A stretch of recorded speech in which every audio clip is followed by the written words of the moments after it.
Ladies and gentlemen, would you please rise for the playing of the Sibling Rivalry Baseball Podcast. And here's your host, Jana, and her big brother, Jeff. All right, let's head out to the field. We've gotten rid of the Cleveland Indians ground crew. There are no tarps on the field. We are game ready on the Sibling Rivalry Baseball Podcast. Available on X at the social media platform formerly known as Twitter. Do that whole like Prince thing, formerly known as. Yes. We are at Sibling Rivalry BB without the A. And on Facebook and Instagram at Sibling Rivalry BB with the A. And online you can find us siblingrivalrybb.com and check out the Fanatics links there. You can also see what our walk-up songs were for this season. Season's still going. But I think it's now late compared to being too early. Still early. For many teams, it's already too late. It's over. Yeah, it's done. They got the E for eliminated. Yes. Eliminated. So why don't we find out what's going on with our teams and around baseball. Let's go. All right, let's start off this week with the Silver Linings segment. And actually, it felt like there'd be no silver linings. And then there was. Yeah. It's like having the storm and then a rainbow. No. Unless it's a double rainbow, so somebody on social media can cry about it. Some big burly guy. Yeah. Oh my God, it's a double rainbow. You know, a double rainbow for the Angels would be like Shohei and Mike Trout come back and both play above MVP form. Yes, and single-handedly they win. The two of them. They turn it around. Turn it around. Win every game from here until. Win it out. Yes. Yeah, and still not make the playoffs. Right. Yes. So anyway. Which, speaking of Mike Trout, before we even get to the games, do you trade Mike?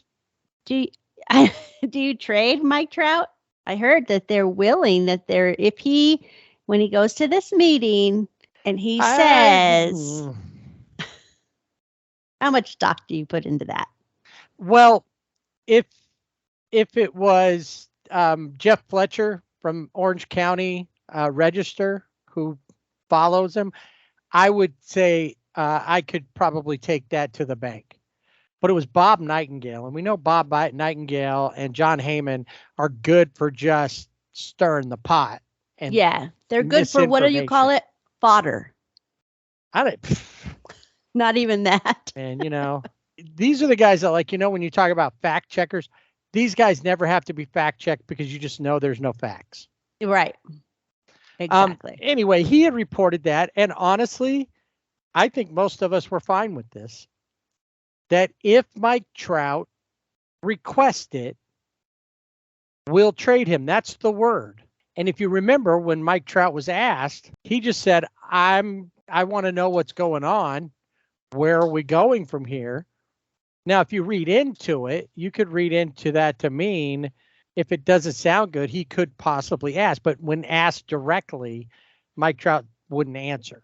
And that's fair. I mean, he's staying above. And I doubt that if it comes out that he's doing it, only be because the Angels have actively shopped him around and it got out. But I'm sure he's going to say, yes, I would like to be traded. Here's where I want to go, because he has a full no trade clause. Right. The thing is, I heard that his wife is really crazy about Orange County. And in the area they live in, it's really nice. A lot of baseball players live in that area and other type celebrities and stuff. I think he lives in the same area that like Kobe lived in. Oh. Which is down in like Newport Beach area. Oh, yeah. And it's a community gated and everything. So that way we can't just randomly drive by and see how Mike's doing. Yeah, say hey to Mike.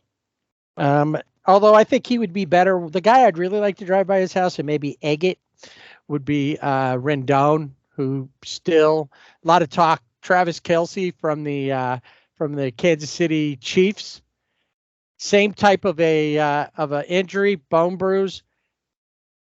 That was in the morning. By the afternoon, he's like, "Okay, I'm going to play tonight, right?" Yeah.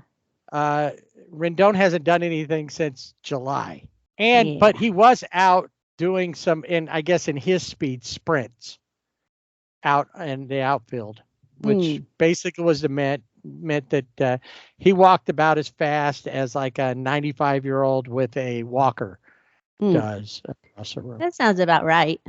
Yeah. So honestly, the move they need to make first and tell Mike Trout about is we're releasing him, even though we're going to have to probably pay out his contract. He's not going to be there. We're gonna find other people to put in here, but I don't think Mike Trout's going to say anything about going anywhere until after they find out about Shohei. Yeah. If Shohei stays, I think he's going to stay. Anyway, as the Troutless Angels continue on, they started out their week with the AL East leading Baltimore Orioles, who just have not let up. Tampa Bay apparently has had one of the best records over the last month and a half and gained no ground on Baltimore. That's how good Baltimore's been playing. Yeah, they're excellent. Right. Now, Baltimore has to keep it up. If they're going to stay there, they're still close enough within like 3 games. Unfortunately for Tampa Bay and any other team that's chasing the Orioles, the Angels didn't make it easy for them. The other teams. They made it easy for the Orioles to maintain their lead with a sweep. The Angels gave up all 3 of the games. Didn't really do anything great. They just. The only game that was close was the second game. Right. The 5-4 game. The third game was a blowout. Randall Grichuk had a home run in the first game. Still looking good. Brandon Drury, who is right now, in the absence of Shohei and Mike Trout, is the MVP right now, and the absence of Luis Rengifo, because just when you start singing somebody's praises, they go down. I know the Platinum Man is out. You said titanium or something last week. Well, he's down to platinum. He's down. I called him titanium. He's like aluminum now. The aluminum man. He got crumpled up. He was just swinging a bat in the on deck circle and hit it. And I'm sure it can happen because now I'm older and I move a certain way and in the wrong direction, and I'll get a cramp in my arm, or I'll feel like my arm's going to fall off it. Strain something. He had to really be going. But sometimes, you're swinging 2 or 3 bats with those weighted bats. Yeah. And you just move the wrong way. And for as great shape as they're in, I think sometimes they're a little more delicate than most of us because of the, their muscles are used to certain things. And if it, anyway, Orioles just thump them. Probably the rookie of the year in the American League, Gunnar Henderson, had a good series, a home run in the first game. Of course, Mountcastle, who was my pick last year for the rookie of the year, and the Orioles, since Adley Rutschman has been there, have not been swept since Adley Rutschman came up last year. That's pretty amazing. Yeah, it is. Anyway, the Angels have a lot of youngsters in there. Logan O'Hoppy's back. We talked about him last week. Nolan Shanuel, who is on a streak of on base. He's been on base every game he's played so far since he's been called up. They called up Kyron Paris. We talked about him last week. Mickey Moniak's out there. They had also brought up Jordan Adams, and I came to this. Jordan Adams not hitting very well in his call-up, not playing the outfield very well in his call-up. What does he have in common with Joe Adell? Everything. Apparently, but the first two letters of Jordan or J-O, Adams, A-D, they have the same two letters at the beginnings of their first and last names. The curse. It must be. And now all he needs to do is strain his oblique and let a ball go off of his glove into. He's just, I'm sure he's going to be a great ball player at some point, just like I think Joe Adell will be. I just don't know if it'll be with the Angels. Anyway, so like we said, not a lot going on there. Second game, as you mentioned, 5-4. The Angels did, try to come back and actually tied everything up in the bottom of the ninth. They had a 3-2 lead. After the bottom of the eighth, they let the Orioles score 2, and then they scored 1, go to Zennings, and they let the Orioles score 1 in the 10th, and they did nothing, and that was it. Once again, Chanuel, 2 for 5. Brandon Drury, 1 for 4. Luis Rengifo was still around then, 2 for 5, so he was still helping. But yeah, Eduardo Escobar's had moments here and there, but it just didn't. They got Matt Thaiss back, and during this time, no Shohei, since he's had that oblique thing, but he's not on the IL, so we can't talk about him on the wheel. No, he's not on the wheel. He's just listed as day-to-day. And he's missed like 7-8 games, I think, by this point, or something like that, 6 or 7 games.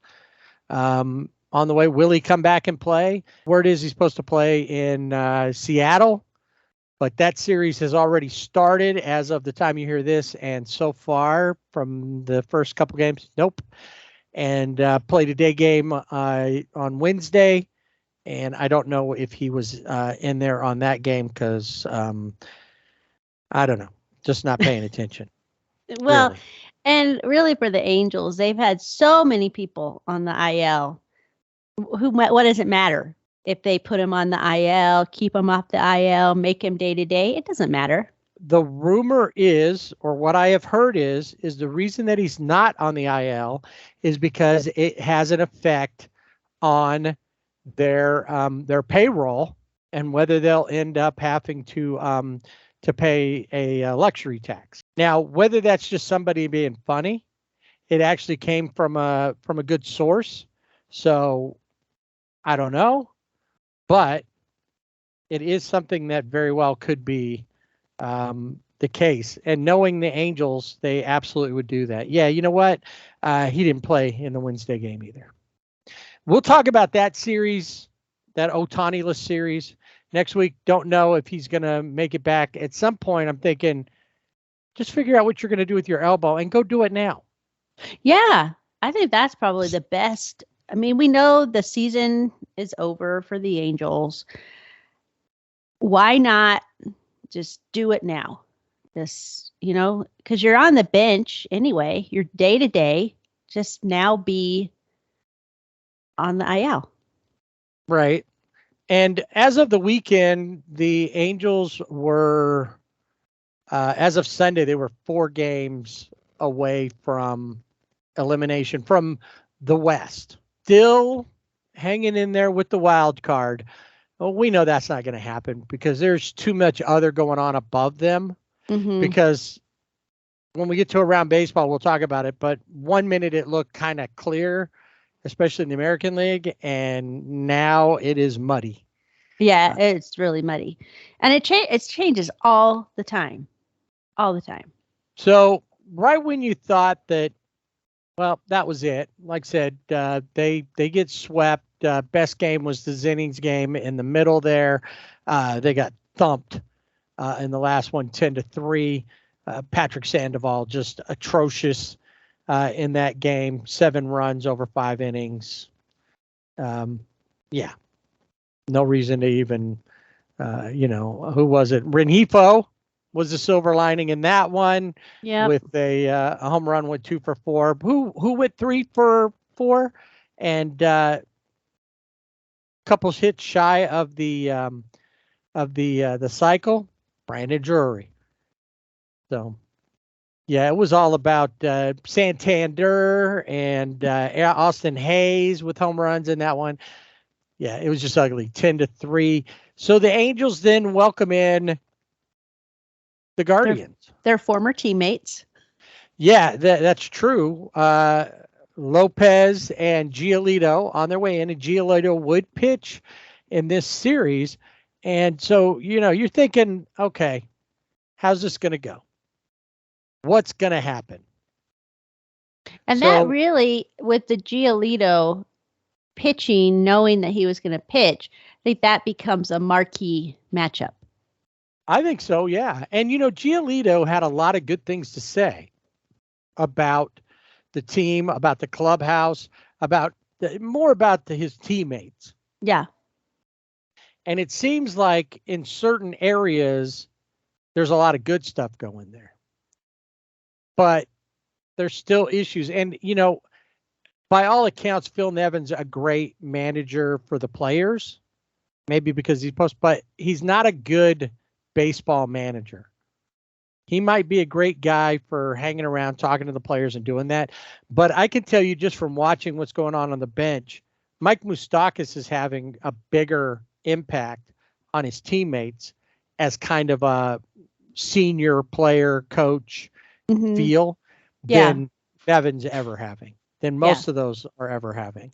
Another thing that kind of came out that I don't remember if we talked about this or not, but but some of the pitchers have said, especially pitchers who left, said that, and from last year, said that one of the big things that happened was a change in who the bullpen coach was, and some of the pitching stuff that Matt Wise has maintained, but the guy who was in the bullpen, I don't remember who was there last year, was somebody who had been around and had been as part of the developmental areas of the Angels organization, down in the minors, player development. And the new guy came from analytics. And it's a change, and that there's too much worry about spin rate instead of how to pitch out of things, how to do this. And this is coming from a lot of different pitchers. Yeah. So obviously that could be and is, and we've mentioned this, a lot of problems for the Angels and why the pitching has. So the pitchers that we thought were breaking out last year didn't continue over this year. And even if they don't blame Matt Wise is the pitching coach. All the pitching guys work for him. And ultimately, Phil Nevin should be seeing all that, and so should Perry. Anyway, Angels take the first game 3-2. They come back in the bottom of the ninth and win that one. The game remains scoreless up until the seventh inning. Remember, I mentioned Kyron Paris. Honestly, I thought this game was going to be over quick because Emmanuel Clase came in to pitch. And he got Trey Cabbage out. Chad Wallach, though, doubles. Logan Ohtani comes in to pinch run for Chad. And then Brett Phillips back up with the team, playing center field, singles. And then Kyron Paris gets the RBI with when he singles in Ohtani. And everybody moved up a base. And then thanks to Randall Grichuk, who singles, Kyron Paris scores, and then that was all they needed. They win it 3-2. So that was pretty good. Grichuk, he's not carrying any ill will about being put on waivers. I think he knew that they put him on waivers for a couple of reasons. The money part, and they did it at a time so that he could be available to go to a playoff team. Right. Unlike Squid, who went to the Braves, who are surely going to the playoffs, he's not eligible for the playoffs. Yeah. No, and I think for Grichuk, it's just more, he's still playing baseball, so make the most of it. Right. He is indeed. So that's cool for him. Next night out, not bad. Ohtani with the home run, Grichuk with the double, but they're not able to stop the Guardians. The Guardians have something to play for, but after the first game, you're like wondering what's going on. Second game, you're like, oh, okay. It does look like that they're interested in playing. And so they take that game.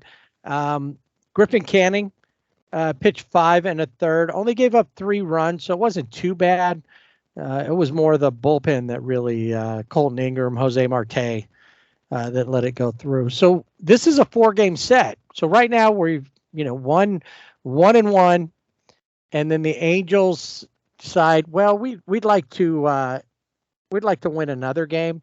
And even though Josh Naylor and Jose Ramirez hit home runs, that was 2. The Angels doubled their home run output. Grichuk, home run. Ohtani,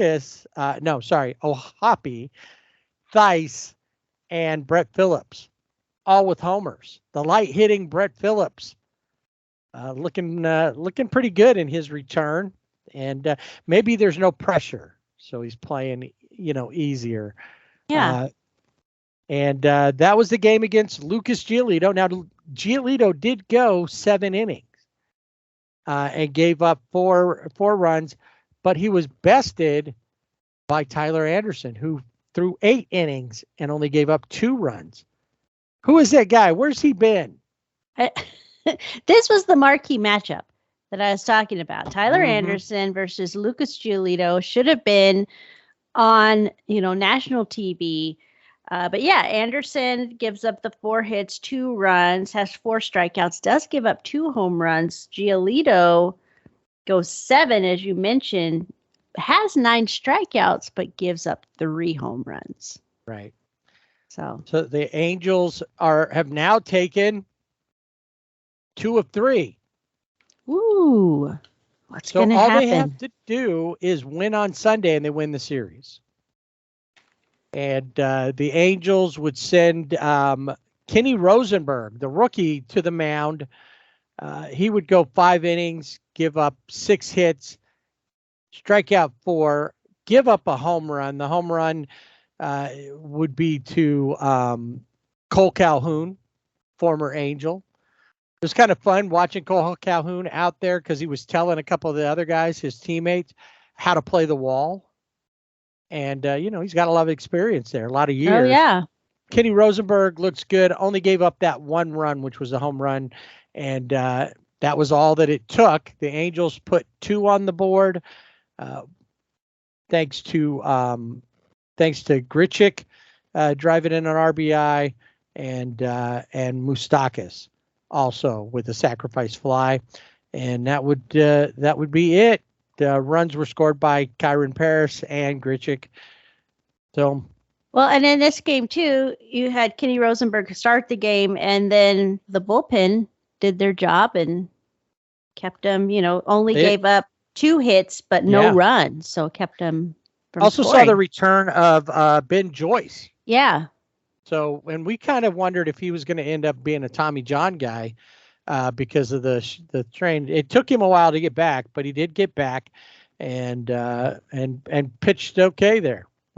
Faced 4 batters, just threw 15 pitches and got through, whose inning. And of course, Carlos Estevez picked up his 30th save. And that would be it. The Angels would win this series and be ready to get on the road and head to Seattle. And we'll talk about that next week, but they did play a 3-game set out there, and we know Shohei did not play in any of them. Once they're done in Seattle, they will head to Tampa, and they will play is that right? Yeah, Tampa Bay. No, I'm sorry. They come home to play the Tigers before they go to Tampa. And they have to play the Rays, get through that, and then Minnesota. So they're playing teams that have things to play for, and Texas has got a lot to play for. And then finally they'll have there's a Don Henley song, Last Worthless Evening. These will be on at the end. Their final 3 games will be the last worthless innings that they have to play this season, because they'll be playing the Oakland A's. Oh, yeah. And really, for them, they're all worthless from the standpoint of what it means for the season. they're not worthless innings in what it means with so many youngsters coming up to play. We're going to see how much more can they get with Reed Detmers, Griffin Canning, other young pitchers coming up. They're young guys in the field. Shanuel, Zach Neto came back for the Seattle series. So lot to watch as far as that goes, but more from the developmental side. And we'll start hearing the rumblings probably here soon. When will firings take place, if firings take place? Well, and I wanted to ask you, there was a reporter that asked a serious question, kind of doesn't sound serious, but asked Phil Nevin, is this team cursed? Oh, yeah. And they said half joking, but mostly serious or something to that effect. Yeah. They did qualify it, but yeah. And I think he wanted to say yes. I think so too, but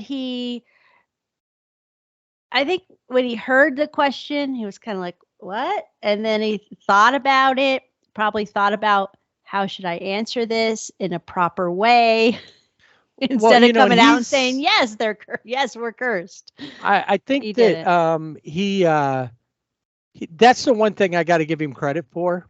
He's been almost the only one talking. Manasian's come out a couple of times recently and said stuff. We know Artie doesn't say anything, but the guy who's had this talk for the team has been Nevin, and he's done his best to kind of just hold the line. He'll be honest about things. Well, we played terribly today or whatever. We got to get this. He doesn't necessarily put it on one person, but I got to give him that. He's at least done that part, and he's been asked to do that and follow along with whatever Perry tells him to do, the game plan and that. And I'd like to see what he could do when it is his. I think his bad decisions come a lot from not being in a position to make a lot of game decisions because they're predestined. Yeah. He kind of has his hands tied in what he can and cannot do. I think that's true.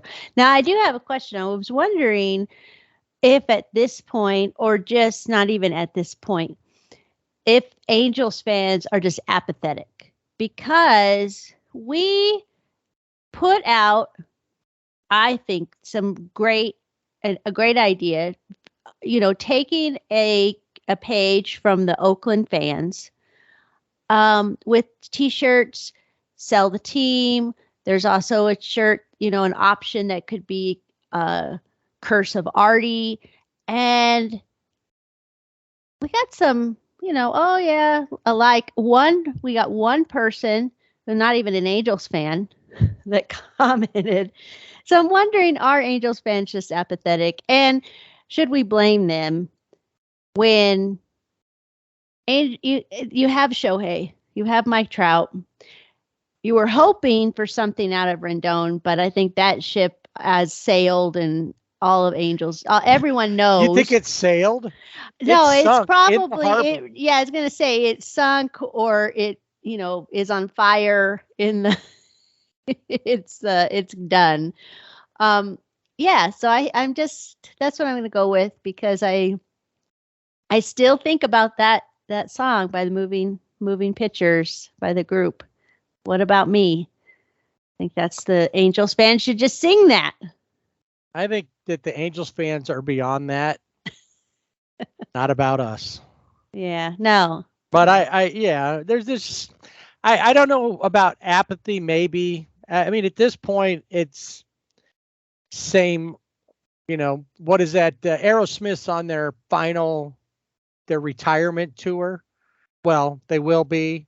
Apparently, Steven Tyler had some kind of a throat issue and is off for a month, but they're going to be doing their final tour, their end of retirement tour, and their song, Same Old Song and Dance, is appropriate for the Angels, because this is really how it all ends up. every year. I still follow them. I still watch the games. The other day, they're getting beat. I'm still there. Of course, because you're a fan you of the know. game, fan of the team, Yeah. fan of the game. And I hope to see these young guys come through. A victory for a team that just can't seem to win, I think is more exciting because they're that much happier about it. So anyway, I think unless you've got, I think I would maybe my silver linings this week, my silver lining player of the week, I think I would give it to Logan O'Hoppe just for, coming back and playing strong. Actually, not even Logan, just Brandon Drury. Yeah, that's who I would go with. That's it. Too. And welcome back, Zach Neto. Zeto back on the field. And I have to say, saw him. He's wearing his hat better now. And I think he's playing a little better. I think it's because he wore his hat too high on his head. And now that it's down a little bit, makes a difference. It's time for Dodger baseball. All right, we go to the opposite side and a winning team. That's right. We're dropping the Dodgers. We're going to start talking about the Atlanta Braves because they're a winning team. Actually, I think if we're going to talk winners, we could talk Miami Marlins at this point. Yes. The Dodgers found their way to Lone Depot Park there in Miami to take on the Marlins. The Marlins, as we've mentioned before, in the mix for the wild card. As of the weekend, the wild card, Miami was just on the outside, half a game back of the Diamondbacks, and so they really had a lot to play for, and going into this game, it was kind of up in the air too, just like the American League side. So Marlins, Dodgers not really having to play for anything comparatively. Yeah, right. They're not trying to get their way into, find a spot in the playoffs. Resetting for October. Yes. And hopefully not falling off, maintaining the fire for it, but resetting, getting people. I know that, we've talked about Clayton Kershaw. Clayton has had a start moved.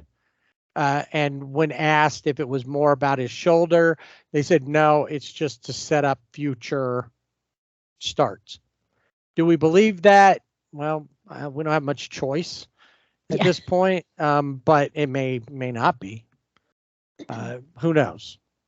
Anyway, one thing that we can report on at this point, not a lot of news right now about Julio Urias and what's ultimately going to happen with him. What we do know is the Dodgers seem to be done with him.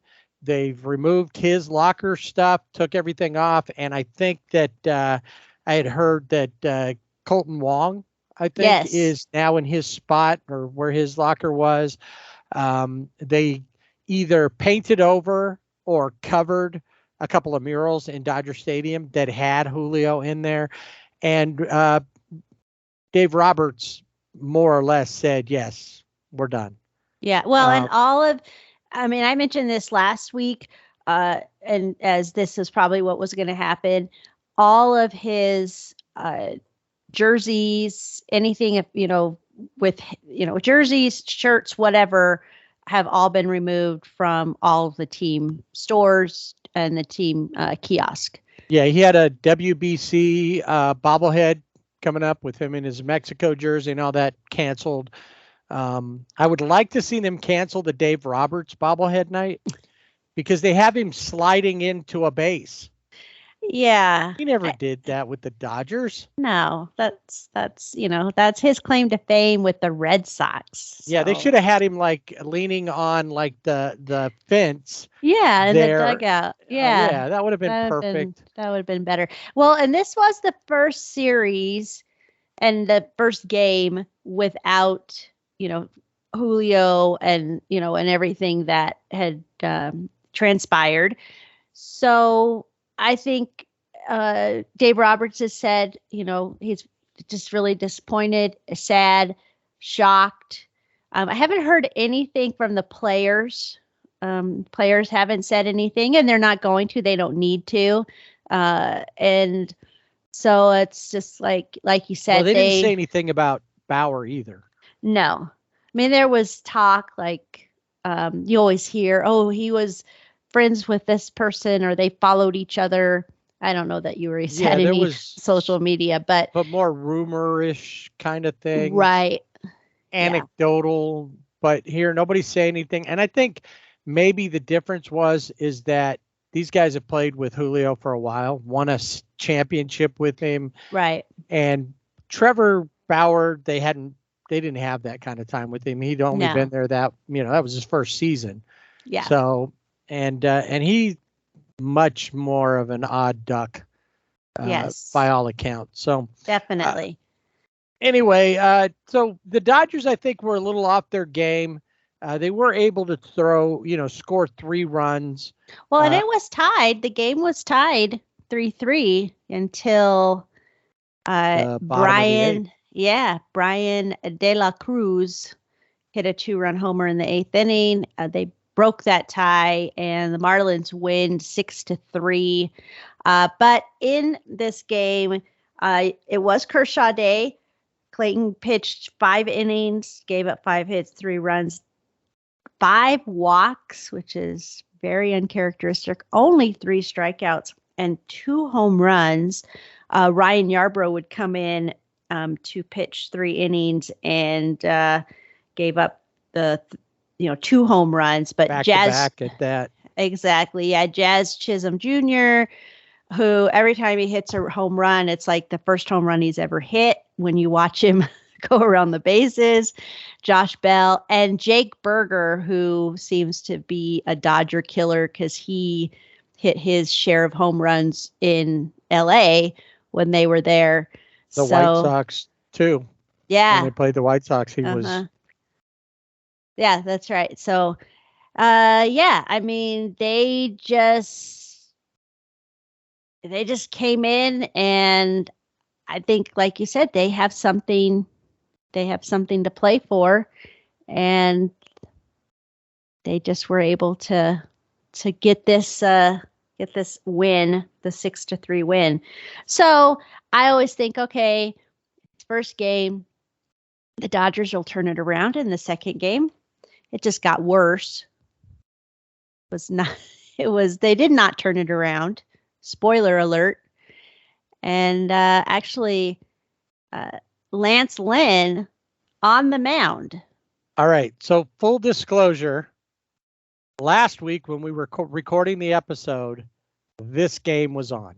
Yes. And I think both of us had it on our phones. Yeah, I had it on the device, and it was there, and it felt like, and you're going to get to this, but it felt like in the 5th inning, something happened one after another.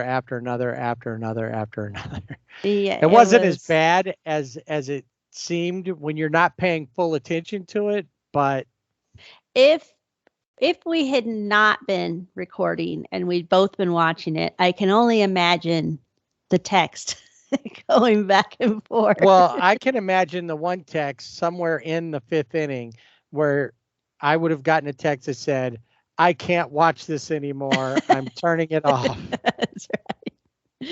Oh, well, and I did at some point while we were recording, I did turn it off, and then I turned it back on, and I couldn't stay away. So why don't you share what happened in the bottom of the 5th?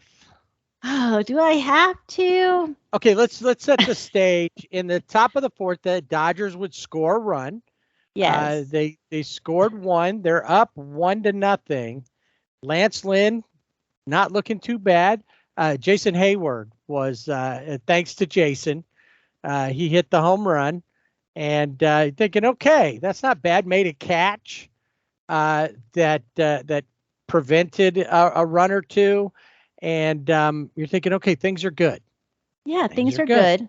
Yeah, but then Joey Wendell comes to the plate. And he hits a home run. It makes it 2-1. So And not a big deal because it's one, and yeah, it's all right. And then Jazz Chisholm hits. Well, and hold then on. So Joey Wendell does, and then Luis Arise walks. Right. Jake Berger walks. Yes. You think, okay, we're good. Josh Bell just hit a fly ball to center field. And then Jazz Chisholm Jr. came to the plate. Yeah, he did. He came to the plate. And he had a 3-run home run. And then Jesus Sanchez comes to the plate and he says, I like what Jazz did. I'm going to do it. He hits a home run. And Joey Wendell comes up, hits a single. It's 7-1 at this point. So, yeah, but it felt like a couple times there, because I'm not paying full attention, I thought they were re-showing one of the home runs. But no, it was Jesus Sanchez's home run, or it was Jazz Chisholm's home run. And I thought it was like back to back to back to back there for a little bit. I was like, how in the world?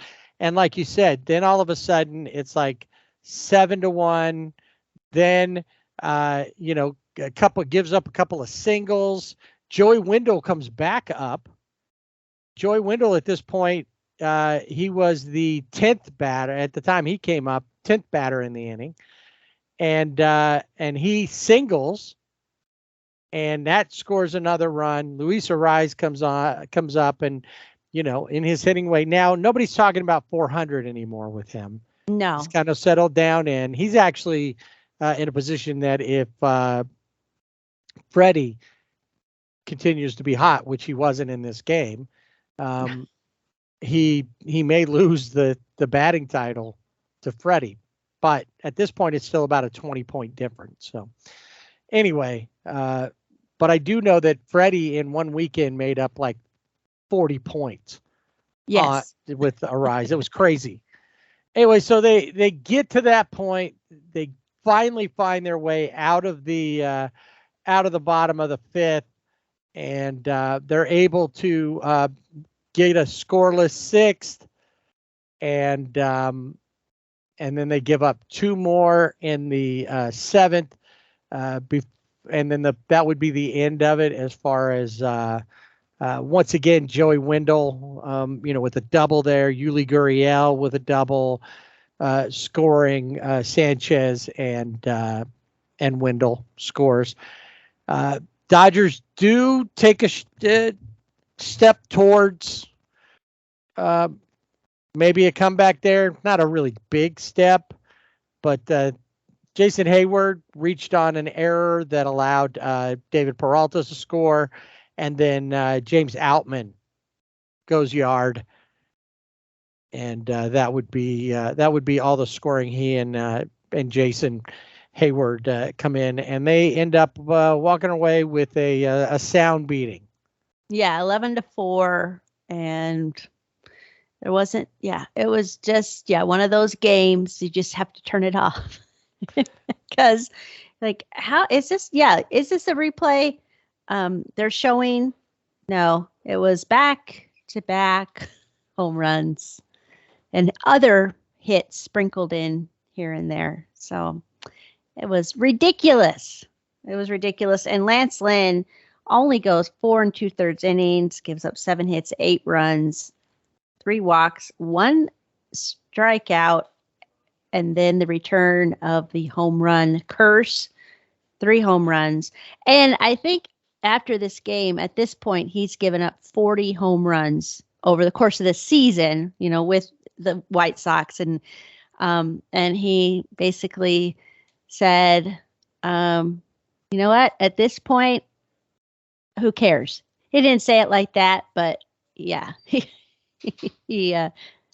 What am I going to do? It's done. So yeah, exactly.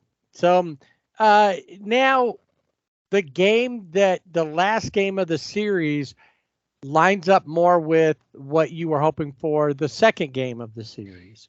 yes, definitely. This is a game that you want every time you sit down to watch your favorite team, any team in baseball. This is what you want. And really, this game was all about Ryan Pepiot. Now, the Sure enough. offense was there, and that helped him. But Ryan Pepiot, perfect. He was a perfect game for 6 2/3 innings. He was pitching, and Josh Bell grounded a single up the middle in the 7th, and that was the only hit off Pepiot. So if you're feeling not great about Kershaw's outing, Lance Lynn's outing, here's the bright star, Ryan Pepiot on the mound, who looked really good. Yeah, he did. He did look really good. And like you said, a lot of offense from there. The top two, Mookie and Freddie, only had a hit each. It was Will Smith, 3 for 6. Ahmad Rosario, 2 for 5. Max, 1 for 3. Scored 3 times though. And then he had a home run by just one home run. Chris Taylor. Yeah, who had 5 RBIs. He had his 15th home run. He had a double in this game and a single.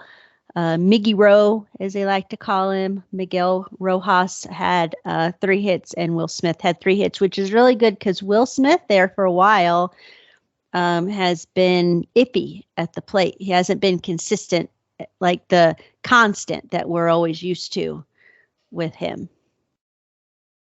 So the Dodgers make it out of Miami without being swept, and they head north to Washington, D.C., so they could take in some sights, check out the Lincoln Memorial and, all the memorials. And maybe they went to the Smithsonian. I don't know.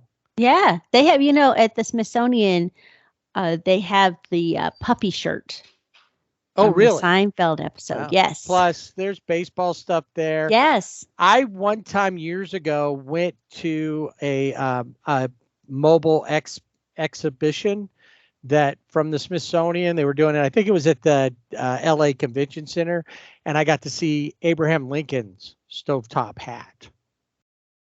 That was pretty cool. Yeah. I'm a big Lincoln fan. So anyway, they show up in DC, and you're figuring DC's already eliminated. It doesn't, it's kind of once again, the Dodgers are playing. I don't even think the Dodgers now are playing for a record. They're not going to catch up with the Braves. That's pretty clear. Teams have already been eliminated in the West, and they're far enough ahead that even the top, 2 and 3 teams like the D-backs and the Giants probably aren't going to catch them. So they're not really, like I said, they're playing more to keep themselves tuned up and to set things up, maybe give a couple people an audition to see if they should be on a postseason roster or not. So they start off out of the gate, score 2 runs. And the Nationals scored 3. Bottom of the first inning. What? What is happening? Well, and these are teams, when we talk about the Dodgers, the Nationals, the A's, the teams that are, lower in the standards have been eliminated. Those are teams that I always worry about when the Dodgers play them, because I always feel that maybe, and it just kind of feels sometimes that maybe they don't give them credit and maybe they were like, well, they're wearing their City Connects. I think we got this. They kind of overlook them.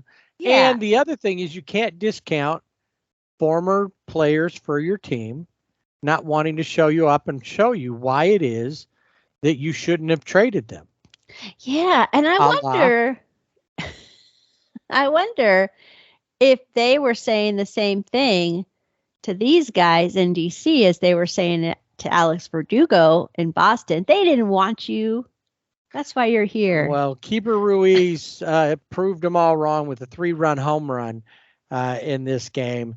C.J. Abrams also with a home run, but they weren't able to get past the Dodgers, who outscored them 8-5 and take game 1 of the series. Something that Emmett Sheehan was the starter for the Dodgers.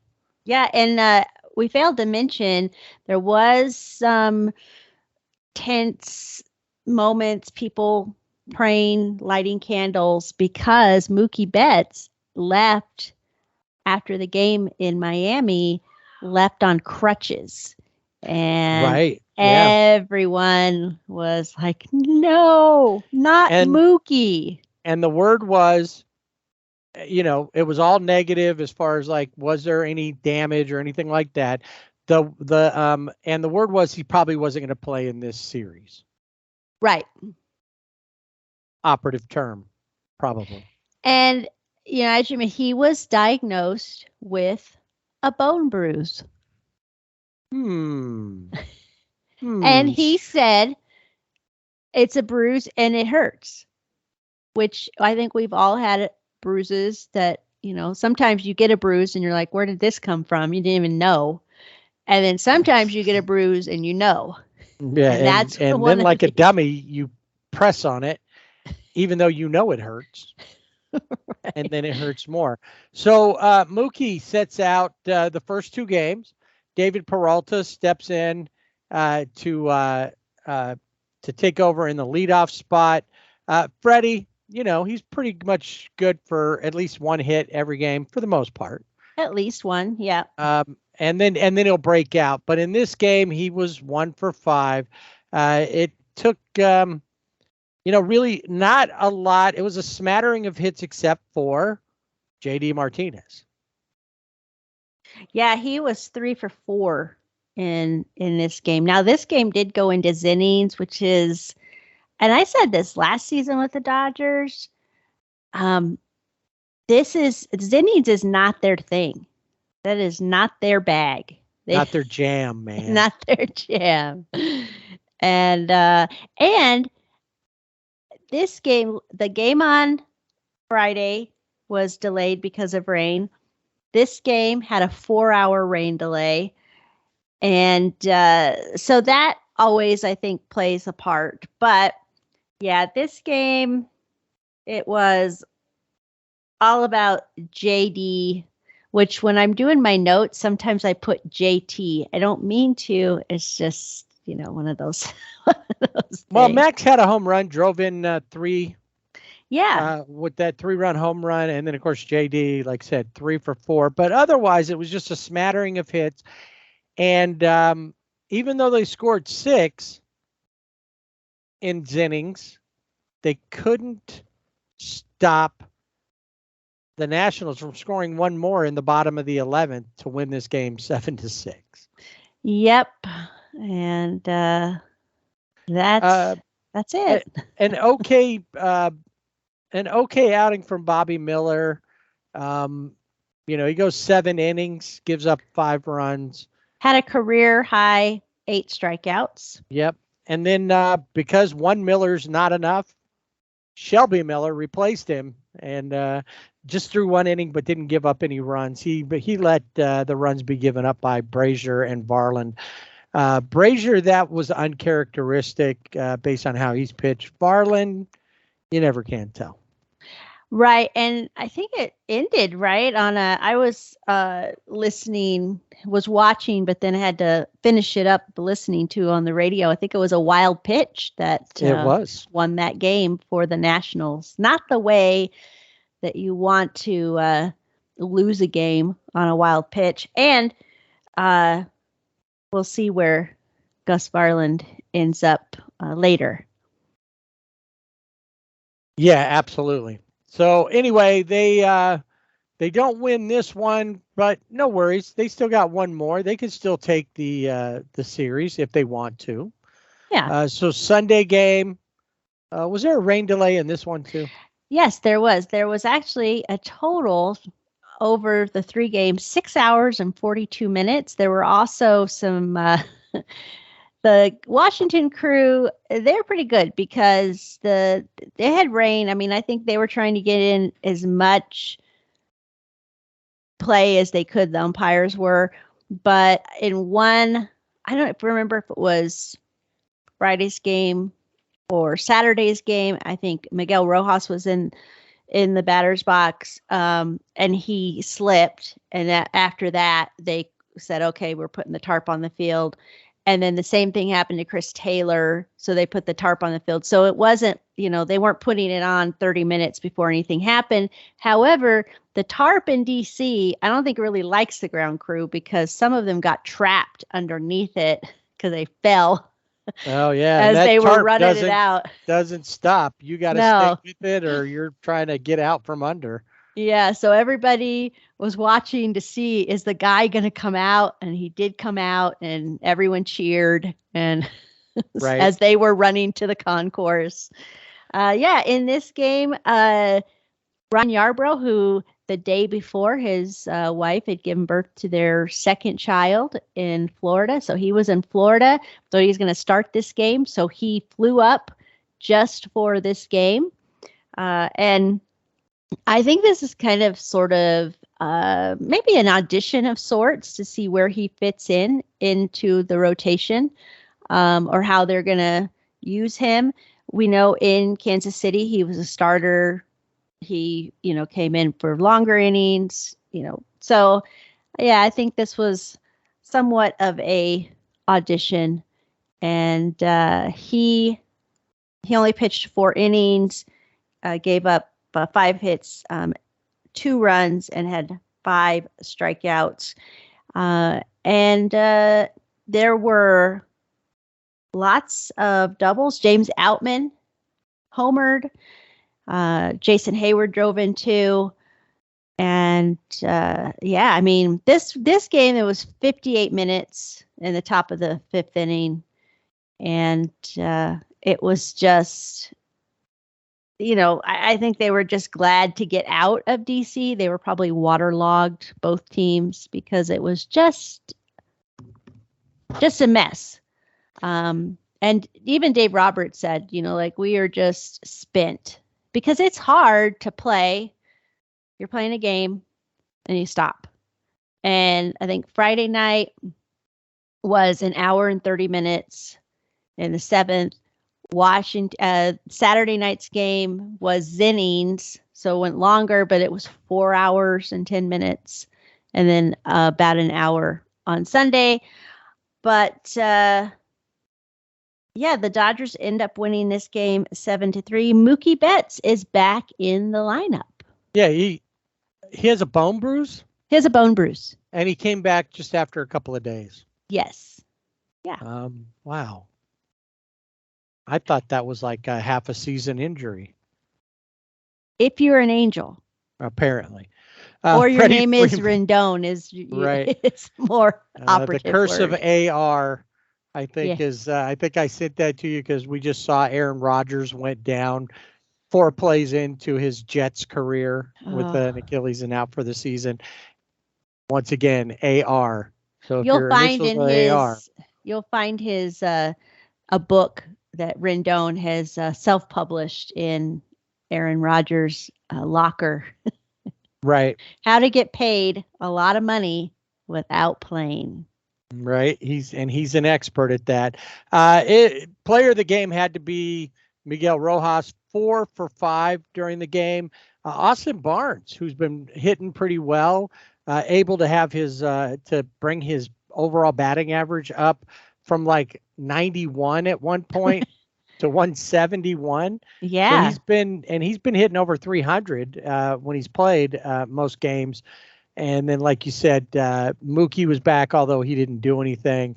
Outman with a home run, and Freddie 2 for 4. So now the Dodgers will head home for another meaningless, and I mean this not so much, once again, not in them playing, but the innings overall are meaningless to where they're going to end up, because the Dregs, they'll be playing the Padres, already got the E next to their name for the NL West.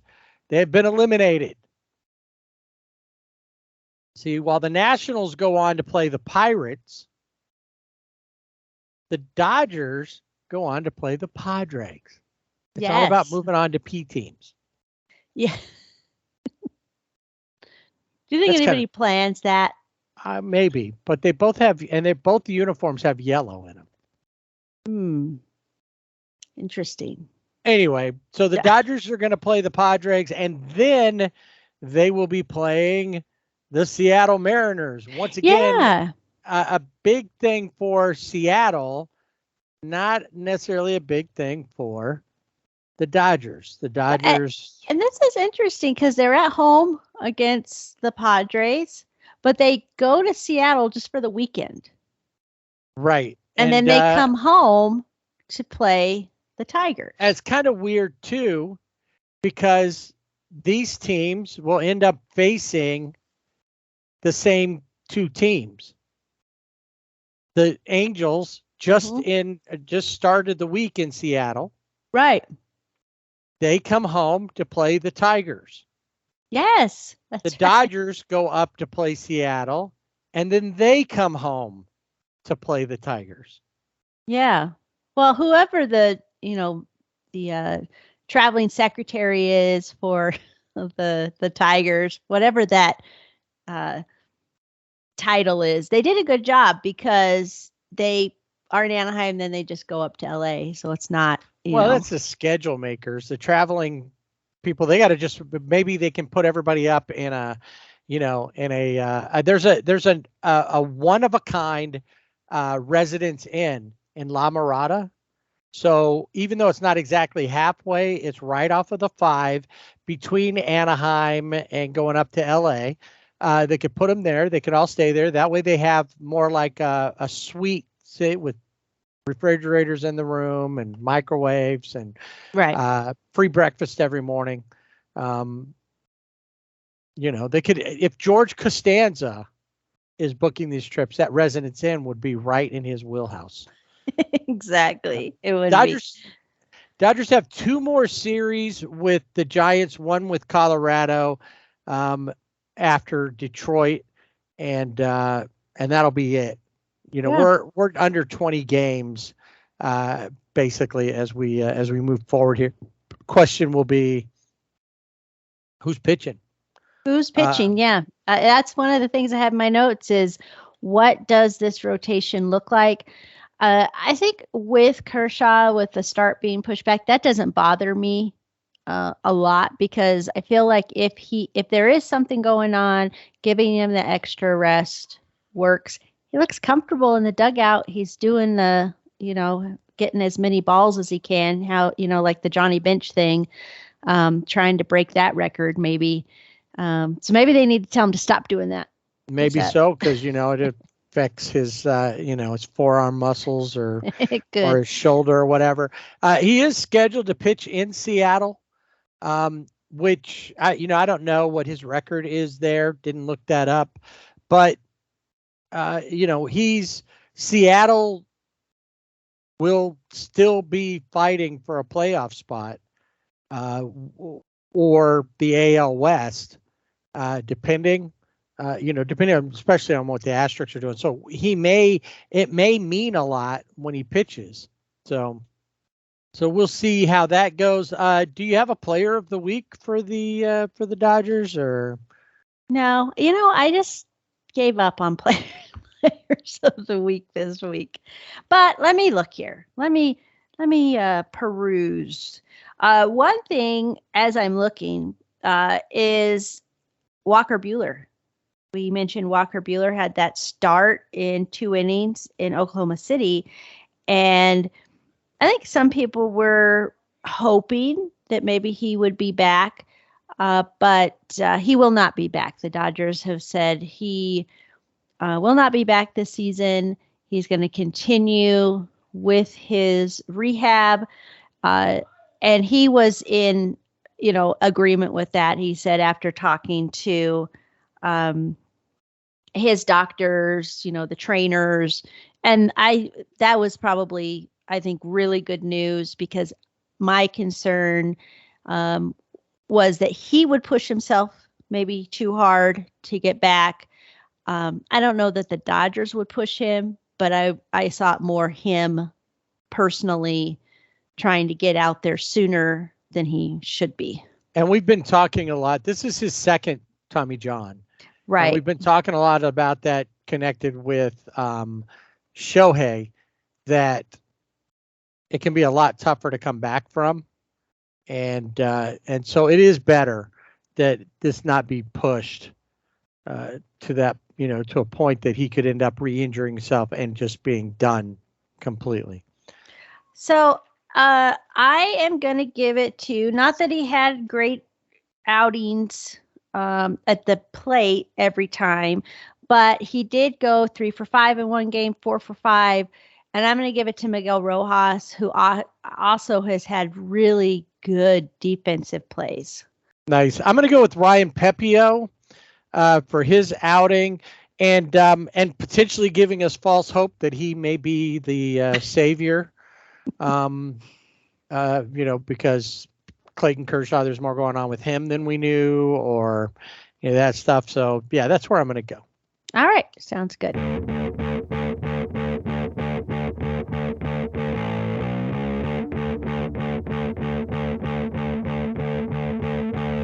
right, the bullpen cart is fired up and ready to go. So let's take a little joyride around baseball. And as always, players of the week. You had kind of, like, I think last week we were talking about players of the week. You said, well, we all know who's going to be the player of the week next week. Yeah, I did. I called it. One of them. At least one of them. And both of these guys were both players of the week, I believe, back in August. And they are teaming up again for player of the week honors. And yeah, I did call this one. I'm going to toot my own horn for the American League. Jose Altuve, 357 batting average, 400 on-base percentage, 1,000 slugging percentage, 6 home runs, 9 runs in 6 games. Chance of MVP, we're raining down on him. I don't know. That's a little too far for me, but he is player of the week. And then in the National League, don't have to go just to Georgia, to Matt Olson. 546 batting average, 630 on-base percentage, and then a 1.136 slugging, 4 home runs, 8 RBIs, 8 runs in 6 games. And he has definitely taken the lead since Shohei's been out. And Shohei was on a homerless drought. Yeah. As it was. But Matt Olson, he's doing things that even he thought, Freddie never did this. Do you think he thinks that? He said it. Yeah. He said that he was true, thinking that.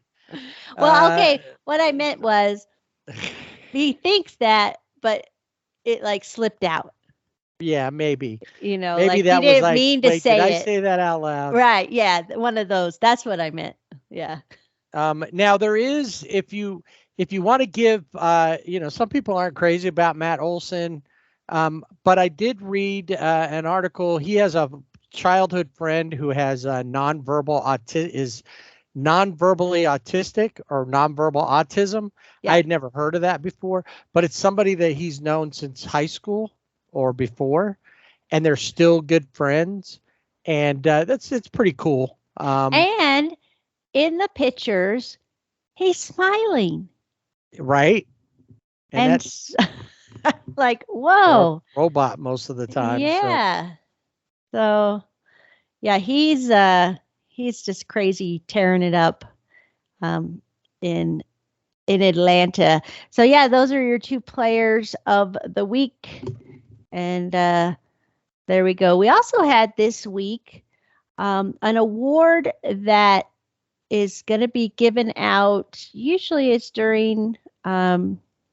Do they give it during the World Series or during the postseason? During the postseason. Yeah, it's interesting because we never seem to know of all the awards. There's always a date for them. This one's like, all right, let's spring it on them now. Yeah. It just comes out of nowhere. It does. And that is the Roberto Clemente Award. It is bestowed annually to the player who best represents the game of baseball through extraordinary character, community involvement, philanthropy, and positive contributions both on and off the field. Last year's winner was Justin Turner, who he deserved it. He and his wife, Courtney, do a lot in Los Angeles, continuing that in Boston. And all of the players that win the award get to wear on their, I think it's on their hat or Roberto Clemente's number. So that's a huge honor. And I think this has got to be out of all, even like MVP, Cy Young, all of that. I think this award means even more for the players to be nominated, and obviously then for them to win the award. So yep. Chris Taylor is the Dodgers nominee. Mike Trout is the Angels nominee. Nick Ahmed, who plays for the Diamondbacks, is their nominee, but he just recently got designated for assignment. So I always think that's always kind of like, you don't get to just because you can't play baseball that well doesn't mean, or that you're not playing or being part of that team anymore, doesn't mean that you're not a great humanitarian, I guess. Right. We think you're doing great. Your service work is great. We're going to nominate you for Roberto Clemente Award, and you're being DFA'd. Nominated and DFA'd all at the same time. So Roberto Clemente Day is September 15th. It is that is the day, I wonder if they get the day off in Pennsylvania. The state of Pennsylvania has made it Roberto Clemente probably Day. Not. Maybe Pittsburgh, but not. Maybe Pittsburgh. Yeah. That'd be cool. I do wonder if, what, I've never seen what exactly they decide. Because all of these guys have done something. There's one per team. Somebody like Miguel Cabrera, and I think, as you mentioned, once you win it, you can't ever win it again. Opens the door for somebody else. Well, Miguel Cabrera, who's been a nominee before, this is his last season. Does he win because it's his last season? Does he? Probably not. But well, and the other thing that's interesting is you can go to MLB.com and just Google Roberto Clemente Award, but through MLB.com you can vote for the nominees, from your team or read through and see who you feel has done. Maybe there's a certain cause that they support and you support that cause, but then it comes down to a committee. So I'm not sure why, how do those votes that the fans make play into what the committee votes? Yeah, I feel maybe like it helps them kind of popularity thing. Yeah, no. And maybe it kind of, I don't know. I was going to say, maybe it kind of, they look at the top people who were voted and then they go through that, but I don't really know. So I hope maybe it's just another way, another promo. The fans feel close to the game. And if you vote, you are entered to win 2 tickets to a World Series game. Oh, that's kind of cool. Well, see, this is something I wonder, because like Mike Trout, every year seems like he gets nominated. Justin Turner was one. He had been nominated multiple times. Right. Finally wins it. What I wonder is this is what just popped in my head. Josiah Gray, former Dodger farmhand. It says, since joining the Washington Nationals during the 2021 season, Josiah Gray has been active in the club's community projects, participating in the team's summer reading program, and at MLB's annual play ball events. And there may be some more, but people like Justin Turner won it because Justin's not just participating in what the team does. He's got a whole different thing. Mike Trout is another one that's done that. Some of these guys, when you read through, so to me, it's like having us vote. It's like voting for the All-Stars. Well, next thing you know, you have Matt Olson, who is the Braves. Well, they had a whole infield of that. So now if everybody votes Braves, everybody votes for Matt Olson. Maybe what he did wasn't as great as what Josiah Gray or Miguel Cabrera or any of these, Nick Ahmed. Any of these guys who were nominated from their team, it could be, something gets overlooked because of that. But I would think that how much of it is stuff that you created, that you started, and that, Justin Turner always was doing something. I was like, when do you ever have time off? Yeah, it's playing baseball and running the Justin Turner Foundation. Chris Taylor also has a foundation that he and his his wife started to help in Los Angeles and in his hometown of Virginia Beach. This was one, as I was reading through, was Tim Hill, who is the San Diego Padres nominee. And he always kind of he's just kind of a goofy looking guy. Yeah. But he was, I didn't know this, but during spring training in 2015, he was diagnosed with colon cancer. Oh. And he had 8 months of chemotherapy.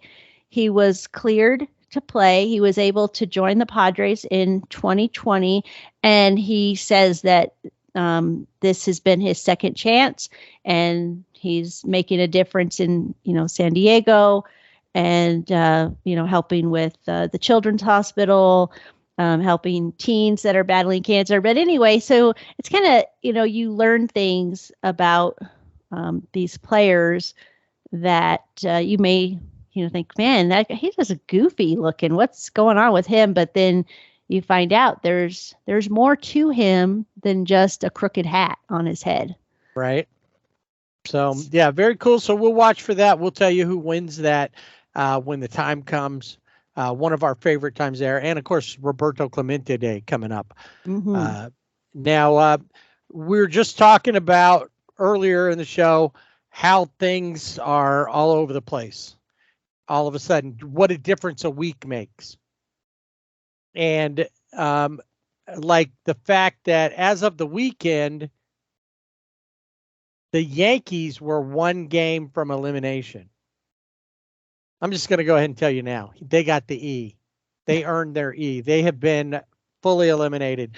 The White Sox joined them. We'd already talked about Kansas City. Oakland, done. The Angels are pretty close. The Mets, Washington. At this point, nobody from the NL Central. The Cardinals are, as of the weekend, were four games from being done. But in the West, the Padres and the Rockies already eliminated from the West. They can't go anywhere. They're still, they are still connected in with the. A couple of them are still in on the wild card. When we look at the wild card in the American League, the Sox, Oakland, and Kansas City eliminated from there. As of the weekend, Detroit and the Angels both 7 games out. As far as the magic number is 7 games before they're eliminated. But we were talking about things changed over. So last week it was Seattle was kind of hanging on to the top, but they were only like a half game ahead. Not no more. Houston having a pretty good week thanks to Tiny's efforts and just they are right now a Braves Asterix World Series is what the odds makers have as the best odds. They went up by the weekend 2.5 games in the West over Seattle. Texas kind of fell apart 3-7 over the last 10 games through last Sunday. Had lost, they had won a couple, but the Mariners had lost 3 in a row. It just, all of a sudden, it just got thrown up. The only team that's really been playing consistently well out of those 3, Houston. Yeah. And so now it's like, what's going to happen? So Texas, who kind of put themselves in a position where they're potentially out of it, only a half game behind Seattle. So they're playing Toronto this week. So that will definitely have an effect on how things end up. Right now, not right now, but as of Sunday, Tampa Bay, I think they pretty much locked in. If they don't overtake Baltimore, either Baltimore or Tampa Bay will be your top wild card. But as of Sunday, Toronto, Seattle, Texas, who had been there for so long, out of it at this point. Only a half game out, but the question will be, how do things go between them and Toronto? They're a game behind Toronto as of the weekend, but they got 3 with Toronto this week.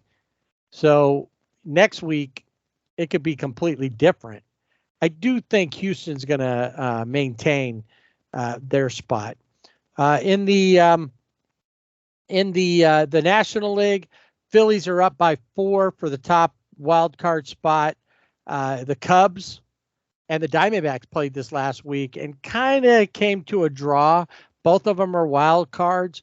Miami, as of the weekend, only a half game out thanks to how they played the Dodgers. They're going to have to play Milwaukee, who's still battling to secure their spot in the Central. Make sure they don't get overtaken by the Cubs or probably not Cincinnati. The Cubs are only 3 games back as of the weekend, and they still have to play each other. Yeah. So they want to build up a little more of a lead, so that way, even if they were swept by the Cubs won't necessarily tie them. So yeah, it is getting crazier. We talk about what's going on in the West. The AL West still got to watch that because these 3 teams are all capable of winning a lot in a short time, and they've each shown they can go on a crazy losing streak. Yeah. I think, this has been, I think, of all, obviously we know the East, we know who's going to be there. The West, the Central is the only one where we're talking about the National League, but it's the wild card that has just been the fun thing to watch because it changes so much from day to day. And the same thing with the American League, too, with the watching what's happening in, with Texas and Seattle. So, yeah, for sure. Now, one thing that did happen, the Braves have clinched at least a playoff spot at this point. Like we said, they're 15 games up on Philly. It would take a collapse, and we're under 20 games going in. It's here. This week, I think if we went back and looked at everything from games from today on, you're probably around 15 games. So they'll probably have clinched the East here pretty soon. The Phillies, as of Sunday, Miami was 1 game from elimination, and this is all concerning their division. not Right. necessarily the wild card. Philly's just 6 games away from being as of the weekend. So we've got, 2 to 3 games, depending on whether you had a Monday off going into this week. So when we talk next week, there may be a lot more. There'll probably be more ease all of a sudden. Yeah, coming more up. E's are popping up as we get closer to the end of the season. So, It feels like we just barely started some ways. It's still And early. I know it feels that way, but then you look at the calendar. Yeah, I think, well, all I got to do is turn on TV on a Sunday or a Saturday. True. And I can tell where we are in the season because Yes. USC is beating up on people, and the Titans lose their opening game, and that doesn't make me happy. By 1 point. Oh, It was a 1-run game.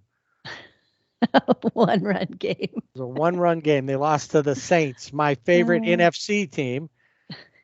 My favorite overall team lost to my favorite NFC team by 1 run. Yeah, so it is football season, but it is still. It's crazy cool baseball time because we're heading to the minor leagues are in playoffs now. So go check that out. That can be exciting stuff. And then, of course, as the team, now we're on elimination watch for some teams and clinch watch. So if your team is one of the tops, like the Dodgers, then you're waiting. What's their magic number? When will they clinch?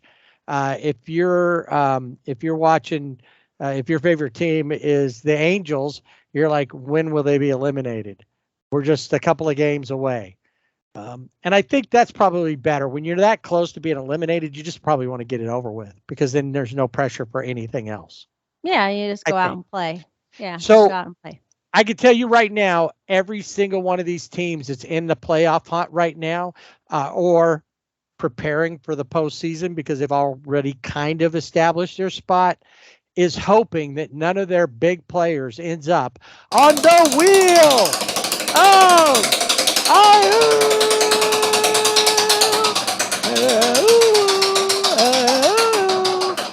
I can't do it. So we had mentioned the Orioles, Felix Bautista. He has a partial tear in his UCL, but the Orioles are saying they are expecting him to pitch again this season. Oh. So postseason, I'm sure is what they're looking for, but didn't Tony Gonsolin, didn't that what came up with him? He had a slight tear. He continued to pitch. Yeah, so that's why I'm thinking it's not a good idea. Right. But if you're going into that and you need him, throw him till it falls apart and then get him, if you're going for it all, this may be their shot because the way the Angelos are going, they're going to sell off all the players as soon as they get to a point that they're looking for bigger money. They've got enough rookies or first contract guys that they can avoid paying a lot of money. That is true. Yeah. So, and maybe that's what they're looking at. James Paxton is on the 15-day IL with knee inflammation, and the Red Sox have made the decision to just go ahead and shut him down for the rest of the season, which makes sense because they are not going to be in the postseason. Houston's Ryan Stanek is on the 15-day IL with an ankle sprain. Jaime Barria is on the 15-day IL with a hamstring injury. Gus Varland, as I mentioned, we'd see where he ended up after his wild pitch. Well, he is on the 15-day IL with knee pain. A guy who was pitched for the Nationals was on that World Series team in 2019. Now a Dodger, Wander Suaro, is on the 15-day IL with lower back tightness. Christian Yelich is listed as day-to-day with back soreness. Luis Severino will miss the remainder of the season with the Yankees after being diagnosed with a high-grade left oblique strain. And his teammate, rookie Jason Dominguez of the Yankees, will miss the rest of the season with a torn UCL, so he will have surgery to repair that. Not sure how long he will be out. They're looking, because he's not a pitcher, so it's a little bit different when you're, he's is he an outfielder or infielder? He's an infielder, but I guess it doesn't quite matter. But not a pitcher, so might be a little bit different. They're thinking maybe next season, but a lot of it would probably just depend on how well it goes. And I'd it could be be by Bryce Harper. What did you do? Right, get back exactly. so soon. I think Bryce Harper's on another level when it comes to mental toughness and as a player, and that not everybody's going to be like him. No. So he's going to miss the rest of the season. And Gary Sanchez of the Padres, he broke his wrist during the Phillies series. A ball hit him on the wrist. He's out for the season. And then Ji-Man Choi fractured his foot after fouling off a pitch in a rehab assignment when he was in El Paso playing with the El Paso Chihuahuas. And both Sanchez and Choi will be free agents at the end of the season. For G-Man, I think it's good. He did not look good in the jersey, either the brown and yellow, and definitely not the City Connect. So I hope he finds a team with better jersey coloring for him. Mariners catcher Tom Murphy has a fracture in his left thumb, and he's on the 10-day IL. Jose Siri has a hairline fracture in his right hand, and Adolis Garcia is on the 10-day IL with a right patellar tendon strain. And that's it. That's who's spinning on the wheel. Right. And then everybody, I think most of it, the Angels have their own wheel, and there's a lot of people still on it. And Shohei's just standing off to the side, like when the carousel goes by, he waves at his favorite team. Well, we have a lot of guys that are just day to day, and I was going to say that they just kind of hang out, hoping that they don't end up in, one of our special wings. We have the Tommy John wing. We have, we have the oblique. We do have a special oblique wing. Right. Yeah. It became necessary. It did. As we went, just so many people on the wheel. So, hey, it's what are you going to do? And we're going to start seeing a lot of guys over this next week. Probably next week, we'll probably see some more people that are shut down for the season, just simply because there's no reason to risk further injury or issues based on a team that's already eliminated or just about out. That's not going to be a playoff team. Save those guys. Don't create an issue that could ruin their livelihood. I think, Yeah, I agree with that. Just, because if you're, I don't think you want to push them, even if you're going to go into the postseason, give them that little bit of a break in these, what do we have, like 2 weeks or, a little over 2 weeks. Yeah, just slightly more. Give them a break. But if you're not in contention, just let them go. Let them be. Let them heal.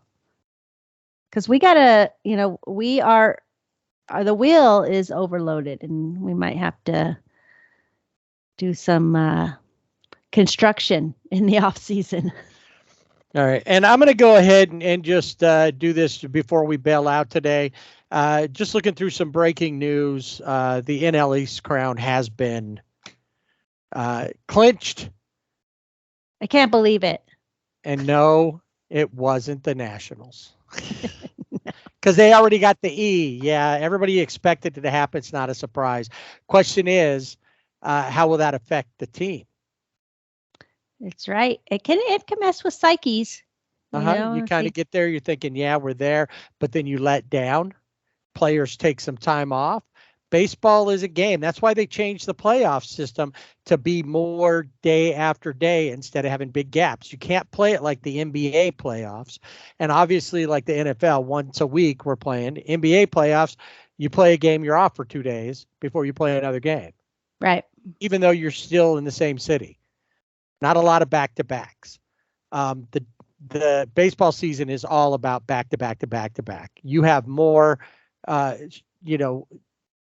back-to-back games over, or consecutive games than you do off days. Yeah.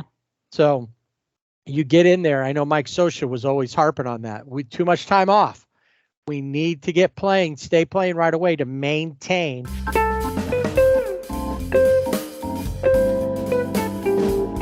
All right, we're going to call it a day. It's been fun talking about this stuff. Obviously, more silver linings next week. The Angels will probably have earned their E by the next time we talk. You never know, though. Maybe they'll go on a run, and I don't think they're going to catch up with the other guys there, but they might go on a run and make it interesting for a game or two. Yeah, well, that's the thing is even though there's teams that have been eliminated, they can still play out these games and maybe be I don't want to say spoilers because they're not, but they could help facilitate those type of things. Yeah, I think that I don't think the Angels really are playing anybody because they got Detroit. Detroit's right there with them, so maybe they push Detroit down. Tampa Bay is somebody that they could definitely. Minnesota, maybe, but not so much, I don't think.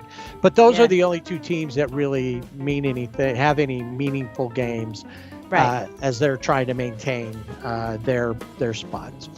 All right, so we will be back with you next week, and we will we'll talk, like I said, more Angels, more Dodgers. How are they preparing? What are they doing to overcome some of the pitching issues that they had? How's Mookie? Is he feeling better? And more. Remember, you can find us on X, formerly known as Twitter, at Sibling Rivalry BB without the A. And on Facebook and Instagram at Sibling Rivalry BB with the A. Our website is siblingrivalrybb.com. You can check out the Fanatics link and grab yourself some postseason gear as it goes, because the Braves stuff will be up there.